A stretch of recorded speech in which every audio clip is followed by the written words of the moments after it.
हर खबर पर होगी आपकी पकड़। डाउनलोड कीजिए एबीपी लाइव ऐप। और इस वक्त की एक बड़ी खबर हम आपको बता दें, 7 सितंबर से देश भर में मेट्रो ट्रेन चलनी शुरू हो जाएंगी। लॉकडाउन के दौरान ये ट्रेन बंद कर दी गई थी, लेकिन इनकी आवाजाही अब शुरू होगी। 7 सितंबर से देश भर की मेट्रो चलने लगेगी। ये एक बड़ी खबर आ रही है। तो जैसे जैसे ढील मिलती जा रही है, आप देखिए अनलॉक के दौरान अब ये अगले फेज की तैयारी, जब 7 सितंबर से देश भर की मेट्रो ट्रेन चलने लगेंगी। हालांकि स्कूल कॉलेज बंद रहेंगे, इस बारे में अभी कुछ भी नहीं कहा गया है, लेकिन मेट्रो ट्रेन को लेकर जरूर ये बड़ी जानकारी निकलकर सामने आ रही है कि 7 सितंबर से देश भर की मेट्रो की जो सेवा है वो शुरू कर दी जाएगी। यानी लोगों की जो आवाजाही है मेट्रो ट्रेन के जरिए भी अब शुरू हो जाएंगी। आइए सीधे हम आपको ओम प्रकाश तिवारी के पास लिए चलते हैं। हमारे सहयोगी हमारे साथ जुड़ चुके हैं। ओम प्रकाश, देखिए, इस गाइडलाइन की जो सबसे अहम बात है उसमें कहा गया है कि जो मेट्रो रेल सेवाएं हैं वो 7 सितंबर 2020 से एक सिस्टम के तहत शुरू की जाएंगी। तो यानी कि इसके लिए ऐसा नहीं है कि पहले की तरह मेट्रो में भीड़ हो सके, इसके लिए एक सिस्टम बनेगा और उस सिस्टम के तहत ये मेट्रो सेवाएं शुरू कर दी जाएंगी। इसके अलावा जो ओपन एयर थिएटर्स हैं वो भी 21 सितंबर 2020 से खोल दिए जाएंगे। इसके अलावा 21 सितंबर 2020 से जो सोशल, एकेडमिक, स्पोर्ट्स और एंटरटेनमेंट, कल्चर, रिलीजियस, पॉलिटिकल जो गैदरिंग है, जो फंक्शंस हैं, उसमें 100 लोगों की अनुमति दी जाने की भी बात कही है। यानी गाइडलाइन अनलॉक 4 में जो है अनेक तरह की छूट दी गई है, जिसमें metro train, open air theatre, इसके अलावा जो गैदरिंग है उसके बारे में इसमें गाइडलाइन बताई गई है कि 21 सितंबर से ये सारी चीजें खोल दी जाएंगी। अखिलेश, मतलब आप ये कह रहे हैं कि पब्लिक गैदरिंग जो है पॉलिटिकल कार्यक्रम के लिए या फिर किसी धार्मिक आयोजन के लिए, उसकी भी इजाजत दी जाएगी सीमित संख्या के साथ? बिल्कुल बिल्कुल। सबसे महत्वपूर्ण बात जो गाइडलाइन 4 में कही गई है कि जो कंटेनमेंट जोन है उसमें cinema hall, swimming pool, entertainment park, theatre, ये कुछ भी नहीं खुलेगा। अच्छा, सिनेमा हॉल वगैरह अभी भी बंद रहेंगे? जी, कंटेनमेंट जोन तक जो है वो कंटेनमेंट जोन में नहीं खुलेंगे। और लॉकडाउन, ये जो लॉकडाउन है ये 30 सितंबर 2020 तक बहुत ही कड़े और प्रभावी तरीके से जो है इसको लागू किया गया है। अखिलेश, ओम प्रकाश, ये बताएं, जो आप कह रहे हैं कि 7 सितंबर से देश भर की मेट्रो ट्रेन चलने लगेंगी, तो हर शहर के लिए ये लागू होगा? ये राज्यों पर भी निर्भर करता है अखिलेश, क्योंकि केंद्रीय गृह मंत्रालय जो भी अपनी गाइडलाइन जारी करता है उसमें राज्यों के ऊपर छोड़ देता है कि राज्य सरकार अपनी तरफ से चाहे तो उसमें फेरबदल कर सकती है। लेकिन केंद्र सरकार ने अपनी तरफ से 7 सितंबर 2020 से ग्रेडेड मैनर के थ्रू जो है वो मेट्रो रेल सेवाएं खोलने की इजाजत ओम प्रकाश, एक बात आप साफ कर दें, जो 7 सितंबर से मेट्रो ट्रेन चलने की बात है तो ये केंद्र सरकार की गाइडलाइंस में इसका जिक्र है। राज्य सरकारें अपने हिसाब से इसमें फैसला ले सकती हैं अलग अलग राज्यों में।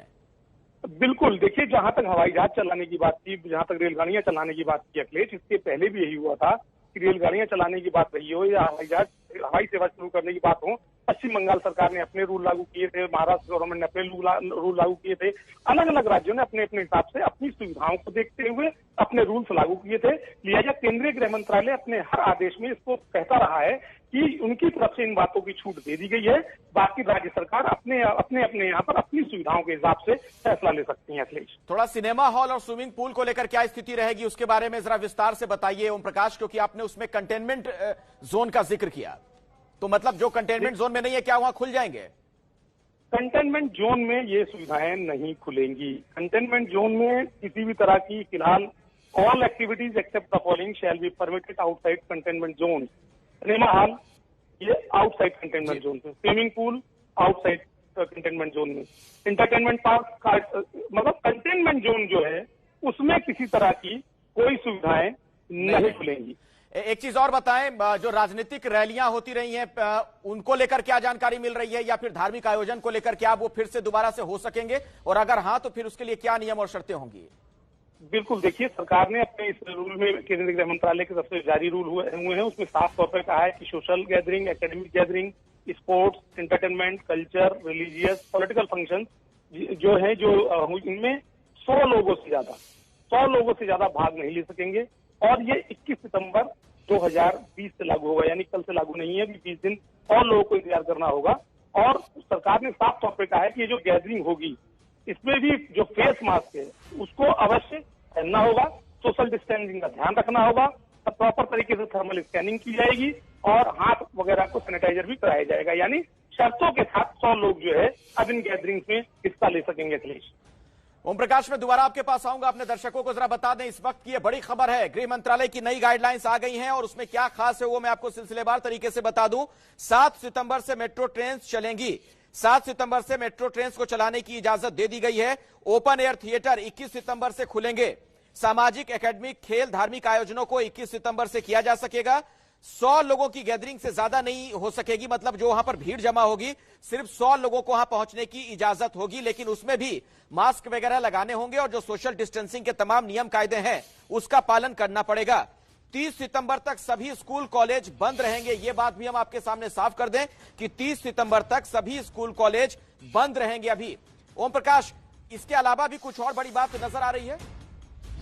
देखिए, स्कूल कॉलेजेस के बारे में जैसा कि आपने बताया, गवर्नमेंट ने उसमें साफ कह दिया है कि इस बारे में राज्यों से और केंद्र शासित प्रदेशों से कंसल्ट किया गया था और उस कंसल्टेशन के बाद ये तय किया गया कि 30 सितंबर तक इन स्कूलों को या जो मेडिकल जो कॉलेज हैं उनको नहीं खोला जाएगा। अखिलेश जी, अपने दर्शकों को यह भी बता दें कि दरअसल एक और जानकारी मिल रही है, महत्वपूर्ण जानकारी आपके लिए जानना जरूरी है। 21 सितंबर के बाद जो 9वीं के बाद के छात्र हैं, 9वीं से लेकर 12वीं तक के, वो स्कूल जा सकेंगे। हालांकि स्कूलों में सोशल डिस्टेंसिंग के नियम कायदों का पालन करना होगा और जो स्टाफ होगा उसकी भी स्ट्रेंथ हाफ रहेगी, यानी 50% स्टाफ के साथ ही स्कूल ऑपरेट कर सकेंगे। लेकिन 9th क्लास के बाद के जो बच्चे हैं सिर्फ वही जा सकेंगे स्कूल। 9 से लेकर 12 तक के बच्चे, सोशल डिस्टेंसिंग के तमाम नियम कायदों का इसमें पालन करना पड़ेगा। ये एक बड़ी जानकारी आपको बता दें जो अभी अभी इस बारे में हमें सूचना मिल रही है, जो सरकार की तरफ से गाइडलाइंस जारी की गई है। हालांकि कंटेनमेंट जोन्स में किसी तरह की कोई छूट नहीं मिलेगी, यानी पहले वाली स्थिति ही बहाल रहेगी। पहले जिस तरीके के नियम और शर्त लागू थे, तमाम तरह के जो रिस्ट्रिक्शंस थे, वो आगे भी कंटेनमेंट जोन में वैसे ही लागू रहेंगे। ये आप समझ लें कि जो अभी भी कंटेनमेंट जोन है वहां किसी तरह की कोई रियायत आने वाले दिनों में फिलहाल नहीं मिलेगी। और ओम प्रकाश तिवारी हमारे साथ लगातार जुड़े हुए। Om Prakash, inter state movement को लेकर क्या स्थिति रहेगी? एक राज्य से दूसरे राज्य में जो लोग आ जा रहे हैं उनको लेकर क्या किसी तरह की कोई छूट और मिल रही है? देखिए अखिलेश, इस बारे में गाइडलाइन अनलॉक 3 में ही केंद्रीय गृह मंत्रालय ने साफ किया था कि जो अंतर्राज्यीय जो आवागमन है उसके किसी तरह का कोई प्रतिबंध नहीं रहेगा। बल्कि इस बीच में जो केंद्रीय गृह मंत्रालय को कुछ सूचनाएं मिली थी कि कई जगहों पर इस तरह की रोक लगाई जा रही है, तो पिछले हफ्ते ही केंद्रीय गृह सचिव ने एक पत्र सभी राज्यों को लिखा था और उसमें साफ तौर पर कहा था कि अंतर्राज्यीय स्तर पर किसी भी तरह कोई जो है रोक नहीं लगाई जाएगी, क्योंकि केंद्र सरकार ने इसके लिए परमिट किया है। लिहाजा गाइडलाइन अनलॉक 4 में इस बाबत कुछ नहीं लिखा गया है, क्योंकि उस बारे में पहले ही अनलॉक 3 में स्पष्ट कर दिया गया था कि अंतर्राज्यीय स्तर पर किसी भी तरह की कोई रोक नहीं है। अखिलेश, तो अपने दर्शकों को एक बार फिर से बता दें, बहुत बड़ी खबर है। आपको बता दें कि अब राजनीतिक रैलियां 21 तारीख के बाद, 21 सितंबर के बाद हो सकेंगी, लेकिन भीड़ जो वहां पर होगी 100 से ज्यादा लोग वहां जमा नहीं होने चाहिए। इसके अलावा सोशल डिस्टेंसिंग के तमाम नियम कायदों का पालन करना होगा। आने वाले दिनों में बिहार में चुनाव है, वहां पर आप समझ सकते हैं किस तरीके की राजनीतिक सरगर्मी होगी। लेकिन यह बात हम आपके सामने साफ कर दें कि जो राजनीतिक रैलियां होंगी भी 21 तारीख के बाद, उसके लिए कई तरह के नियम और पाबंदियां हैं। यानी सोशल डिस्टेंसिंग के जो नियम है उसका पालन करना ही पड़ेगा, उसमें किसी तरह की कोई छूट नहीं है। साथ ही जो कंटेनमेंट जोन है वहां पर पहले वाली स्थिति ही बहाल रहेगी, वहां पर किसी तरीके का कोई बदलाव नहीं होगा। रैली में सोशल डिस्टेंसिंग के नियम कायदों का पालन करना होगा। इसके अलावा एक बड़ी खबर यह कि जो मेट्रो है, मेट्रो ट्रेन जो चलती हैं शहरों में, उनका परिचालन 7 सितंबर के बाद शुरू हो जाएगा। हमारे साथ ओम प्रकाश तिवारी हमारे सहयोगी लगातार बने हुए हैं। ओम प्रकाश, जरा एक बात साफ कर दीजिए, जैसे कंटेनमेंट जोन में आप कह रहे हैं कि पहले वाली स्थिति रहेगी, तो क्या मेट्रो ट्रेन की आवाजाही हो पाएगी कि नहीं? देखिए, जो कंटेनमेंट जोन्स हैं, जो वहाँ के स्टेशन होंगे, अब ये तो एसओपी लागू करेगा मिनिस्ट्री ऑफ रेलवे और ministry of housing and urban affairs, क्योंकि गवर्नमेंट ने इनको जिम्मेदारी सौंपी है कि ये लोग एसओपी बनाएंगे, स्टैंडर्ड ऑपरेटिंग प्रोसीजर बनाएंगे। तो जहां तक सरकार ने जो गाइडलाइन जारी की है उसके हिसाब से लगता है कि जो कंटेनमेंट जोन के स्टेशन होंगे संभवतः वहां पर मेट्रो नहीं रुकेगी। हालांकि ये गाइडलाइन एसओपी बनेगी उस समय ओम प्रकाश, मैं आपको बीच में रोक रहा हूं। एक और बड़ी खबर आ गई है, अपने दर्शकों को बता दें कि अब यह साफ किया गया है कि कोई भी राज्य अपनी तरफ से लॉकडाउन का निर्णय नहीं ले सकता है। इसके लिए बाकायदा गृह मंत्रालय से परमिशन की जरूरत होगी, गृह मंत्रालय से मंजूरी लेनी होगी। यह बड़ी खबर है। कोई भी राज्य अपनी तरफ से अब राज्य में लॉकडाउन नहीं लगा सकता है, यानी वहां की राज्य सरकार फैसला नहीं ले सकती है। हमारे सहयोगी प्रशांत हमारे साथ जुड़ चुके हैं इसी खबर पर। प्रशांत जी बिल्कुल, देखिए ये जो सरकार ने गाइडलाइन जारी किया है उसमें ये साफ लिखा हुआ है कि जो भी कंटेनमेंट जोन है राज्यों के भीतर उसमें लॉकडाउन लगाने का फैसला केवल राज्य सरकार कर सकेंगी।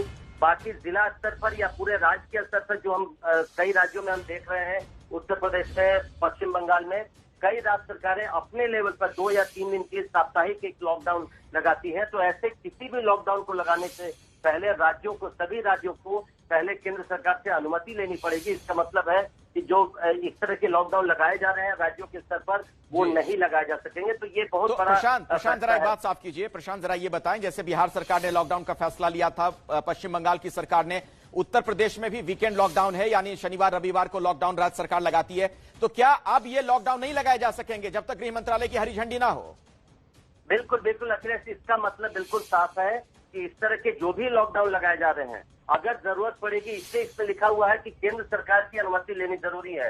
अगर किसी राज्य में लॉकडाउन लगाने का फैसला होता है और केंद्र सरकार को लगता है ये जरूरी है तो केंद्र सरकार अनुमति दे सकती है। अभी भी लॉकडाउन लग सकता है, लेकिन अपने स्तर पर राज्य सरकारें जो अलग अलग जगहों पर लॉकडाउन लगा दे रही हैं वो नहीं लगा पाएंगी। ये साफ लिखा हुआ है। ये पूरे राज्य के लिए आप बता रहे हैं। अगर कुछ जिले में लगाने की जरूरत है जो कंटेनमेंट जोन है, तो उसके लिए राज्य सरकार स्वतंत्र है।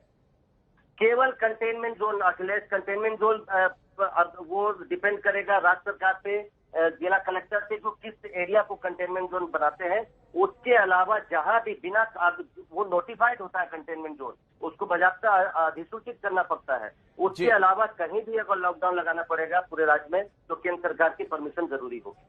बहुत बहुत शुक्रिया प्रशांत इस जानकारी के लिए आपका। तो अपने दर्शकों को बता दें, कई बड़ी खबरें इस बीच में आ गई हैं। लॉकडाउन के बाद जब से अनलॉक की प्रक्रिया शुरू हुई है, आप देखिए किस तरह की रियायतें मिल रही हैं। और इसी कड़ी में जो दो बड़ी बात है वो आप समझिए। एक तो मेट्रो ट्रेन के परिचालन को 7 सितंबर के बाद अनुमति दी जा रही है कि मेट्रो ट्रेन चलने लगेंगी अलग अलग शहरों में। और दूसरी बड़ी खबर यह है कि जो राजनीतिक रैली है या फिर जो धार्मिक आयोजन होते हैं, मतलब जहां पर भीड़ जमा होती है, ऐसे आयोजनों को 21 तारीख के बाद छूट दी जा रही है, 21 सितंबर के बाद। लेकिन उसके लिए कई नियम हैं। उनमें एक प्रमुख नियम यह कि 100 लोगों से ज्यादा की भीड़ वहां नहीं होनी चाहिए। इसके अलावा सोशल डिस्टेंसिंग के जो तमाम नियम कायदे हैं उसका पालन करना पड़ेगा, लोगों को मास्क लगाना पड़ेगा। यानी जो नियम और शर्त हैं सोशल डिस्टेंसिंग के, उसका तो पालन आपको करना होगा। शर्तों के साथ मेट्रो ट्रेन की सेवाएं शुरू हो रही हैं। ये 7 सितंबर से शुरू होने जा रही हैं। तो गृह मंत्रालय ने नई गाइडलाइन जारी कर दी है। अनलॉक की जो प्रक्रिया है, आप देखिए जिस तरीके से चरणबद्ध तरीके से आगे बढ़ती जा रही है, उसमें कई तरह की रियायतें मिल रही हैं। बड़ी खबर यह भी कि सिनेमा हॉल और स्विमिंग पूल, यहां पर किसी तरह की कोई रियायत फिलहाल नहीं है। ओपन एयर थिएटर जरूर खुल सकेंगे 21 सितंबर के बाद। राजनीतिक रैली हो सकेगी, धार्मिक आयोजन हो सकेंगे, सामाजिक आयोजन हो सकेंगे, लेकिन वहां पर 100 लोग से ज्यादा नहीं जमा होने चाहिए। और यही नहीं, सोशल डिस्टेंसिंग के तमाम कायदों का, नियम का पालन करना पड़ेगा। और यह भी एक प्रमुख खबर है इस वक्त जो आप एबीपी न्यूज पर स्क्रीन पर खबर देख रहे थे कि 9वीं से लेकर 12वीं तक के बच्चे अब स्कूल जा पाएंगे 21 तारीख के बाद। लेकिन इसमें एक खास बात यह कि जो स्कूल हैं वो अभी हाफ स्ट्रेंथ के साथ ही ऑपरेट कर सकते हैं। यानी कि अगर किसी स्कूल में 100 स्टाफ हैं तो सिर्फ 50 ही स्कूल जा सकेंगे। और बच्चों की जहां तक बात है कि 9वीं से लेकर 12वीं तक के बच्चे पढ़ाई करने स्कूल जा सकेंगे, लेकिन उसके लिए स्कूल को यह सुनिश्चित करना पड़ेगा कि सोशल डिस्टेंसिंग के तमाम नियम कायदों का पालन हो रहा है। तो 21 सितंबर के बाद छात्र भी स्कूल जा सकते हैं, 9वीं के बाद के छात्र, लेकिन सोशल डिस्टेंसिंग के नियम कायदों का उन्हें भी पालन करना पड़ेगा। तो ये कुछ बड़ी बातें निकलकर सामने आ रही हैं। और एक और अहम बात, जैसा कि थोड़ी देर पहले हम आपको बता रहे थे कि कोई भी राज्य सरकार खुद से अब लॉकडाउन का फैसला नहीं ले सकती है। कंटेनमेंट जोन में यह फैसला लिया जा सकता है, लेकिन पूरे राज्य में लॉकडाउन लगाने के लिए सरकार को, यानी राज्य सरकारों को अब गृह मंत्रालय से इसकी इजाजत लेनी होगी। कुछ राज्य पिछले दिनों में इस तरह के फैसले ले रहे थे, कहीं पर हफ्ते भर के लिए, कहीं महीने भर के लिए। उत्तर प्रदेश में तो वीकेंड लॉकडाउन का कॉन्सेप्ट लागू है, यानी शनिवार रविवार को सरकार लॉकडाउन लागू करती है, लेकिन अब गृह मंत्रालय से इस बाबत इजाजत लेनी होगी। और आपको यह भी बता दें कि कई एक और अहम बात ये जो आप देख रहे हैं इस वक्त की तस्वीर, कुछ थिएटर्स वगैरह की तस्वीरें हैं जहां पर सैनिटाइजेशन का काम हो रहा है, लेकिन फिलहाल इसे खोलने की अनुमति नहीं दी जा रही है। ओपन एयर थिएटर जरूर खुलेंगे, लेकिन वो भी 21 तारीख के बाद। लेकिन जो सिनेमा हॉल हैं, यानी जो ऐसे सभागार जो बंद होते हैं, ऑडिटोरियम वगैरह, उन्हें खोलने की इजाजत अभी भी नहीं दी जाएगी। हां, 100 लोगों की भीड़ जमा हो सकती है राजनीतिक रैलियों के लिए या फिर सामाजिक या धार्मिक आयोजन के लिए, लेकिन वहां भी सोशल डिस्टेंसिंग के नियमों का पालन करना होगा। और एक और प्रमुख बात जो हमने आपको थोड़ी देर पहले भी बताई थी कि राज्य अपने लेवल पर अब यह फैसला नहीं ले सकता है, कोई भी राज्य, कि वहां पर लॉकडाउन लागू किया जाए। इसके लिए गृह मंत्रालय से हरी झंडी लेनी होगी। हां, कंटेनमेंट जोन के मामले में राज्य सरकार अभी भी स्वतंत्र है, वहां पर वो अपने हिसाब से लॉकडाउन लगा सकते हैं। तो गृह मंत्रालय ने अनलॉक 4 की गाइडलाइन जारी कर दी है और उसी की प्रमुख बातें हम आपको बता रहे हैं। नीरज पांडे हमारे साथ, हमारे सहयोगी जुड़ गए। नीरज, यही बात जो खबर में अभी थोड़ी देर पहले दर्शकों को बता रहा था कि अब राज्य सरकारें अपने स्तर पर लॉकडाउन का फैसला नहीं ले सकती हैं, तो ममता सरकार ने जो फैसला ले लिया था अब तो संभव नहीं है कि उसे कंटिन्यू कर सकें। ये निश्चित रूप में कहीं ना कहीं गृह मंत्रालय ने जो एसओपी जारी की, गृह मंत्रालय ने जो गाइडलाइन जारी की, उसको तो राज्यों को फॉलो करना ही हुआ, क्योंकि कई राज्य ऐसे हैं, चाहे पश्चिम बंगाल ले लें या कई और भी राज्य हैं, जो अपने तरीके से राज्य को चलाने का प्रयास कर रहे हैं और अपने तरीके से जिलेवार भी कई जगह तो ऐसा देखा गया कि डीएम अपने स्तर पर निर्णय ले रहे हैं। तो ऐसी शिकायतें लगातार गृह मंत्रालय को मिल रही थी, इसीलिए गृह मंत्रालय ने ये साफ आज की जो गाइडलाइन है उसमें लाइन बोल्ड करके ये लिखी है कि राज्य अपने तरीके पर कोई निर्णय नहीं ले सकेंगे कंटेनमेंट जोन के बाहर। तो ये तो साफ हो गया है कि अब जो है केंद्र सरकार की जो गाइडलाइन है उसको राज्यों को पालन करना ही पड़ेगा, चाहे वो पश्चिम बंगाल हो या दूसरे राज्य हो जी। अगर ऐसा नहीं करते हैं तो कहीं ना कहीं केंद्र सरकार और राज्य सरकार के बीच टकराव होना तय है। अच्छा नीरज, आने वाले दिनों में बिहार में चुनाव है, उस लिहाज से भी एक बड़ी खबर है, ये अनलॉक 4 से जो जानकारी मिल रही है कि अब 100 लोग राजनीतिक रैली के लिए जमा हो सकते हैं। बिल्कुल, आज की जो गाइडलाइन जारी है उसमें जो सबसे बड़ी चीज दी गई है वो यही दी गई कि धार्मिक आयोजन, पॉलिटिकल आयोजन, इसके अलावा खेल, कल्चर, इन सब के लिए 100 लोगों की भीड़ वाली कार्यक्रम को परमिशन दी जाएगी और वो आराम से उनको खोल दिया गया है, वो आयोजन ऐसा कर सकेंगे। तो ये बिहार चुनाव के लिए बहुत ही महत्वपूर्ण है। और आज भी जो बिहार चुनाव को देखें तो आज जेपी नड्डा ने खुद आज सांसदों के साथ बैठक की और वर्चुअल मीटिंग में भी तमाम लोग जुड़े रहे हैं। तो एक तो वर्चुअल कल्चर है, चला ही है इधर पॉलिटिकली, लेकिन अब जब 100 लोगों से ज्यादा 100 कार्यकर्ताओं के साथ कोई आयोजन कर सकेंगे तो निश्चित रूप में पॉलिटिकल पार्टियों के लिए फायदेमंद होने वाला है। नहीं, फायदेमंद होने वाला है, लेकिन आप भी कई राजनीतिक रैलियों को कवर करते रहे, भीड़ को संभाल पाना इतना भी आसान नहीं होता है। और ये भी सुनिश्चित करना कि 100 लोग ही वहां पर आए, उससे ज्यादा एक भी ना बढ़ने पाए, सोशल डिस्टेंसिंग के नियम कायदों का पालन किया जाए। तो इस दिशा से ये देखना होगा, इस दिशा में कि आने वाले दिनों में किस कड़ाई से इसका पालन होता है, खासतौर पर रैलियों में। जी बिल्कुल अखिलेश, ये एक बहुत बड़ी चुनौती है पॉलिटिकल पार्टियों के लिए, प्रशासन के लिए, कि ज्यादा भीड़ इकट्ठा ना हो पाए।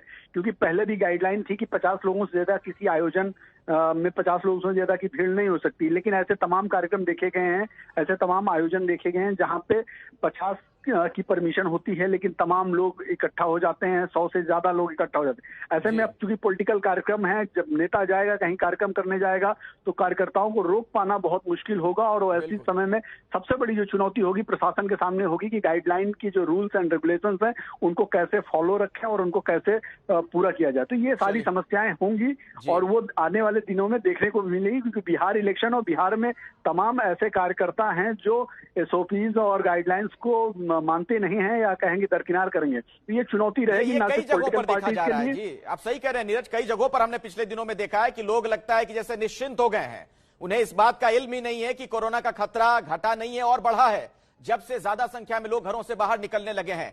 मैं दोबारा आपके पास आऊंगा, लेकिन उससे पहले एक बार फिर से अपने दर्शकों को बता दें, इस वक्त की यह सबसे बड़ी खबर है, आप जान लीजिए अनलॉक 4 में क्या क्या चीजें हैं। 9वीं से 12वीं के जो छात्र हैं अब स्कूल जा पाएंगे 21 सितंबर के बाद, लेकिन वहां पर सोशल डिस्टेंसिंग के जो नियम हैं उनका पालन करना पड़ेगा।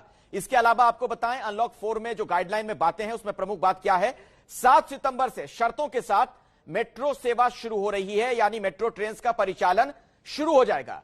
धीरे धीरे मेट्रो की पूरी सेवा बहाल होगी। अभी उसे फेज वाइज किया जाएगा, धीरे धीरे किया जाएगा और उसमें इस बात का ख्याल रखा जाएगा कि भीड़ ज्यादा ना हो। स्कूल कॉलेज 30 सितंबर तक अभी फिलहाल बंद रहेंगे। यह फैसला लिया गया है कि 30 सितंबर तक अभी भी उन्हें बंद रखा जाएगा। एक प्रमुख बात यह जरूर है कि 9वीं से 12वीं के छात्र छात्राएं स्कूल जा पाएंगे 21 सितंबर के बाद। लेकिन स्कूल की बात की जाए तो वहां पर जो उसके स्टाफ होंगे वो 50% स्टाफ ही आ सकते हैं। अभी 21 सितंबर से सोशल डिस्टेंसिंग के नियमों में भी कुछ छूट मिलेगी। कंटेनमेंट जोन में पाबंदियां जारी रहेंगी, यह हम आपके सामने साफ कर दें। यानी कंटेनमेंट जोन जो है वहां पर यथा स्थिति है, पहले वाली स्थिति ही आने वाले दिनों में भी रहेगी। और एक और बड़ी बात यह कि कोई भी राज्य अपनी मर्जी से लॉकडाउन नहीं लगा सकता है। राज्य सरकारें इस बारे में फैसला नहीं ले सकती हैं। गृह मंत्रालय की इजाजत अब जरूरी होगी। इसके अलावा सिनेमा हॉल, स्विमिंग पूल अभी बंद रहेंगे पहले की तरह, चूंकि इन जगहों से संक्रमण का खतरा है। लेकिन अब धार्मिक आयोजन, राजनीतिक आयोजन, सामाजिक आयोजन ये हो सकेंगे 21 तारीख के बाद। लेकिन उसके लिए यह बात साफ कर दी गई है कि 100 लोगों से ज्यादा की भीड़ ना हो, और वो भी जो 100 लोग वहां जमा होंगे उन्हें सोशल डिस्टेंसिंग के तमाम नियम कायदे मानने पड़ेंगे।